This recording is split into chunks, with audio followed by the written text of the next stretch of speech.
முதலமைச்சர் எங்களுக்கு ஒரு நல்ல அறிவிப்பை வழங்குவாருன்னு சொல்லிட்டு ஒவ்வொரு நாளும் காத்திருக்கிறோம். கட்டாயம் எங்களுக்கு நல்ல அறிவிப்பை கொடுப்பார். அந்த எதிர்பார்ப்பு நடக்கும்னு நம்புகிறோம். அப்படி நடக்காத பட்சத்தில் கண்டிப்பாக போராட்டம் தொடரும், மேலும் வலு சேர்க்கும். கட்டாயம் போராட்டம் தொடர்ந்து கொண்டே தான் இருக்கும். அறிவிப்பாணை வழங்கும் வரை எங்களது போராட்டம் தொடர்ந்து கொண்டு இருக்கும். சம வேலைக்கு சம ஊதியம் எனும் சமூக நீதியை கோரும் எங்கள் இடைநிலை ஆசிரியர்கள் போராட்டத்தில் காவல்துறையின் அணுகுமுறையும் நாங்கள் படக்கூடிய சிரமங்களும் எனும் தலைப்புதான். காவல்துறையினை களங்கப்படுத்தும் நோக்கம் எங்களுக்கு எப்போதும் இருந்தது கிடையாது.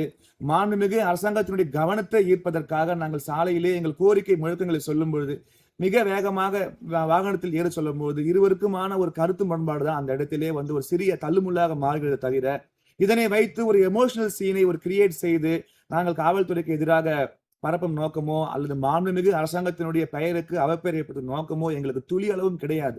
எங்கள் 16 ஆண்டுகால வலி, ஏக்கம், சம உரிமை இல்லாத இந்த வலி, இந்த சூழலை நாம் எவ்வாறு சொல்ல போகிறோம், எவ்வாறு வெல்ல போகிறோம் எனக்கூடிய அந்த ஒரு அவாவு நிலையில்தான் நாங்கள் இந்த நிலையை நாங்கள் கருதுகிறோம் தவிர வேறு எந்த விதமான அடிப்படை காரணங்களும் கிடையாது. எங்கள் முழுமையான நோக்கம் என்பது சம வேலைக்கு சம ஊதியம் அடைய வேண்டும் என்பதுதானே தவிர காவல்துறைக்கும் எங்களுக்குமான முரண்பாடுகளை செய்து இவைகளை எல்லாம் பெற வேண்டும் என்றோ வேறு எந்த விதமான காரணமோ கிடையாது.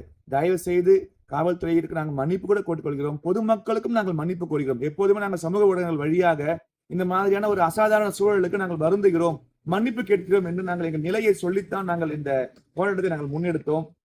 ஆகவே தயவு செய்து காவல்துறை நண்பர்கள் ஒத்துழைக்கின்றார்கள். அரசாங்கம் எங்களுடைய கோரிக்கையை கனிவாக கண்கொள்ளும் என்றுதான் இன்றும் நாங்கள் காத்திருக்கிறோம்.